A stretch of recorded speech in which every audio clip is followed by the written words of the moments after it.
Okay, let's see where we're at today, tubers. Larry came over here with his tractor, and he got my little pad all ready here. And he made a little kind of a runway. This reason this is right here where it is because that stuff on the other side there belongs to my neighbor. And that's not my property. Now, I cut the grass over there for him because he's not up here. But I don't like driving on his property. I mean, he don't mind it, but I don't want to make a habit of it. And by doing this, see, I used to get stuck here. We'd get a little rain, and that old soft mud would get soft, and I'd go back there and try to get my trailer, and I couldn't hardly get it out from back there. And about the only way I could would be to come over on his side. So by pushing this gravel back, that gives me a driveway back toward where I parked my trailer there. And, you know, I was thinking last night, it hadn't occurred to me till then, but after I put this up, my thinking is I'm going to have the Rambler and the boat in here. And I could take a little gravel, bring it around behind this, throw up a lean-to shed behind here and have it where I could, you know, park my truck right in there if I wanted to. Not that I want to, but I might. You know, so that truck pretty much is going to be in Bobby's possession while I'm gone, but I told him he could leave it over here too if he wanted to. But that's all for future stuff. So today I'm just going to move these railroad ties out of the driveway. I think I'll take a Rambler and park it back there in that empty spot. Get it off my neighbor's spot there. And I might take that boat trailer back there too.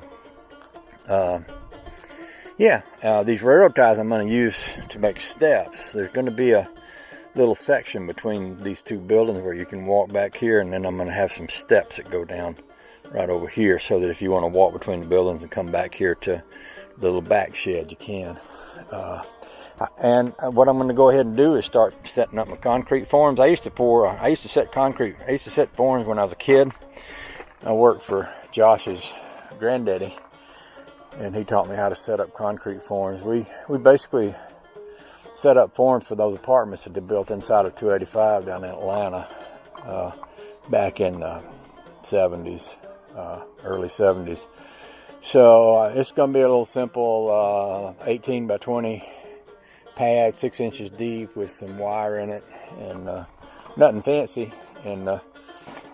And then I'll call up, there's a concrete company nearby, and the guy that brought me the gravel said they're pretty good with their trucks about, you know, splashing it in there in a way that makes it not too hard to have to spread it out and all. So I was thinking I might do that myself, and I'm debating on getting one of them whirligig things that you use to make your concrete nice and slick and pretty on top. I used one of them in that house up in Maine, and a lot of people said, oh, you don't want to do that, it'll be slippery, but it ain't never been a problem, and I'd rather have my engine lifts and floor jacks and things like that roll good on the floor rather than have an old rough floor. So I hadn't figured out who rents those things yet, but that's on the list too. So first thing I'm going to do is just move these railroad ties out of the way. Like I say, maybe I'll move the Rambler and the boat trailer, and then we'll